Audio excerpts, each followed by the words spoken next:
Welcome to Movie and Recap. The opening scene, we are introduced to two close friends, Jerry and Mike, who are talking about Jerry's relationship with his girlfriend Lisa. Both of them assume that she has been cheating on him in an attempt to seek revenge. Mike suggests that Jerry should cheat on Lisa as well. However, Jerry is uncertain about how he can do so since he does not have any other love interests. Mike claims to have a solution for this and takes Jerry to a brothel, promising him that he has something special arranged for him. This is already such a stupid idea. Throughout their journey, Jerry is asked to cover his face with a plastic bag in order to create a proper surprise for him. When they finally arrive at the brothel, they are greeted by the owner, Madame Zora. We see that the place has an eerie and unconventional atmosphere.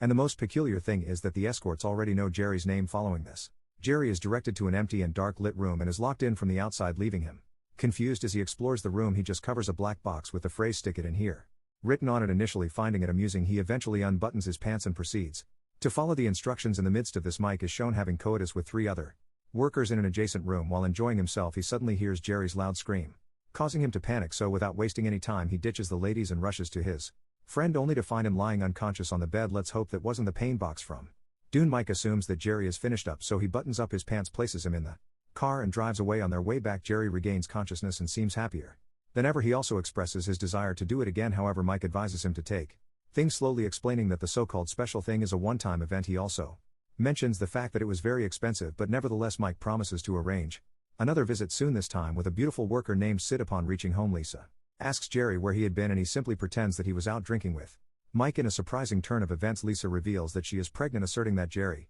is not infertile and that his sperm is capable of swimming. This revelation shocks Jerry and he struggles to believe it. He questions whether the baby is truly his, but this only upsets Lisa further. The next day, Jerry goes to work and meets with Mike. He inquires about the location of the brothel house, but Mike refuses to divulge the information and tries to keep him away for some unknown reason. Desperate to revisit the place, Jerry makes a search on the internet, hoping to find its whereabouts. After a short while, he stumbles upon a similar establishment owned by a woman named Mystic Wanda. Wasting no time, Jerry heads towards the sublocation and asks Wanda about Madame Zora. The woman pretends to be oblivious at first, but when Jerry offers her some cash, she quickly gives him the address to the creepy-looking brothel. As shortly after, when Jerry arrives at the place, Madame Zora greets him at the door and informs him that they are closed. However, Jerry offers her twice the amount and somehow persuades her to grant him access to the special package for one more time. Then he is escorted to the same eerie room containing the enigmatic box.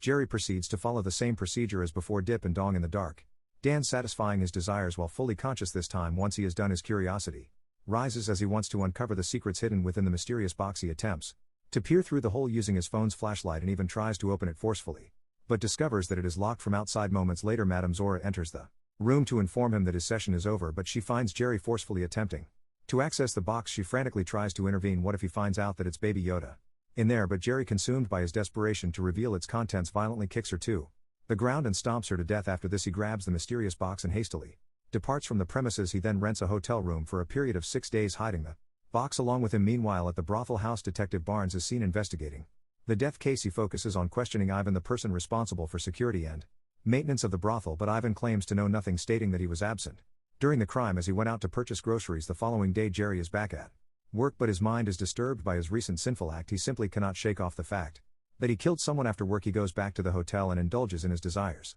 once again. Once he's finished, he curiously inserts his hand into the hole of the mysterious box, only to discover a jelly-like sticky substance within. Gross, intrigued, he begins touching himself with the sticky liquid, which intensifies his pleasure, indicating that there is something magical in the substance. Jerry collects more of the liquid in a small bottle before heading home. When he arrives, Lisa inquires about the reason for his lateness, and Jerry simply makes a work-related excuse. I was up to my balls in it, he says. Later that night, he finds himself alone in bed and attempts to use the sticky liquid to gain pleasure. However, at the same moment, Lisa enters the room unexpectedly and catches him in the act. Thinking quickly, Jerry comes up with an excuse, pretending that he was about to surprise her. Following this, the two engage in coitus, but Jerry is desperate and aggressive in the process, causing Lisa to feel uneasy. She did not agree to a ménage à trois with ectoplasm. The next day, Jerry prepares to leave, pretending that he has a client to meet. Sensing his unusual behavior over the past few days, Lisa contacts Mike and inquires if Jerry is involved in a secret affair. Mike denies any information but promises to inform her if he notices anything suspicious. Later on, while taking a shower, Lisa experiences a sudden and sharp pain in her stomach, resulting in bleeding, probably due to the sticky substance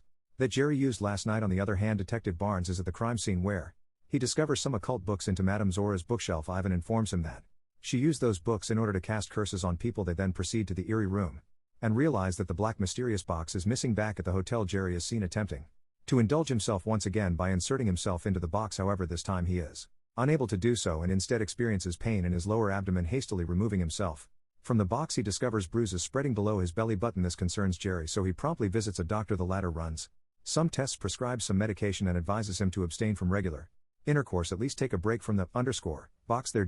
After this, Jerry cancels all of his work meetings for the day and returns home to rest. Unfortunately, the infection starts spreading to his stomach region. To make matters worse, Lisa approaches him with the heartbreaking news of her miscarriage. However, Jerry pays little attention to her and simply suggests that they try again despite the painful bruises and medical advice.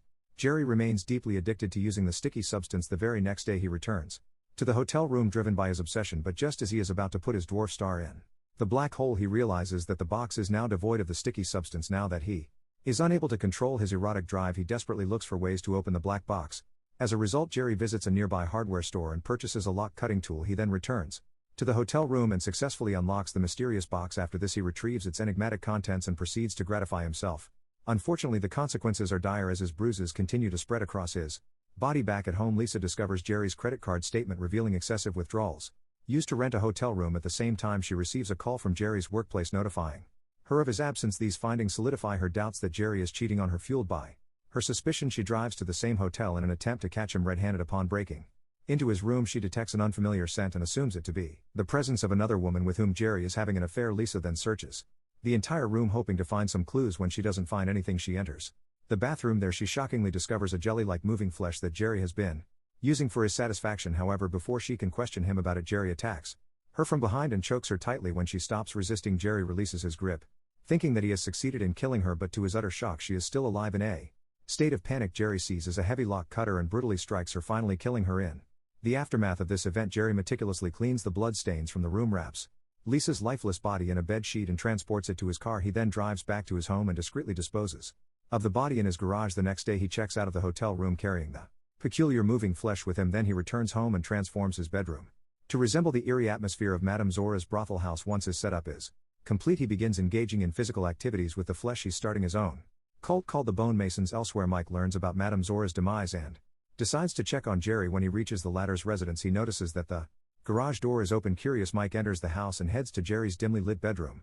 To his surprise, he discovers the moving flesh, leading him to suspect that Jerry is involved in something nefarious. Right then, Jerry arrives home and talks in a casual way, acting as if nothing has happened, but Mike comes to the point and tries to assure Jerry that he will remain his friend no matter what. He also promises to cover up for Jerry even if he is involved in Madame Zora's case. However, panic sets in when Jerry reveals that he has also taken the life of Lisa. Fearing the consequences, Mike grabs his phone to contact the police, but Jerry covers his head with a plastic bag and suffocates him to death. In scene, we see Jerry, whose body is now completely covered in deadly bruises, but despite all this, he is still sleeping alongside the moving flesh. It seems that he has become addicted to it. Suddenly the doorbell rings and Jerry answers it, only to find his neighbors who have come to celebrate his birthday. However, Jerry in his deteriorating mental state shouts at them to leave his property. Be gone. All I want for my birthday is to put my dick in the goop. He then returns to his bedroom and discovers that the once moving flesh is now lifeless. Overwhelmed with despair, he breaks down in tears, uncertain of what to do next. Frantically, he rushes to Madame Zora's brothel and seeks assistance from Ivan. The latter is shocked to see his state. Nonetheless, he instructs Jerry to wait in the same creepy room from earlier while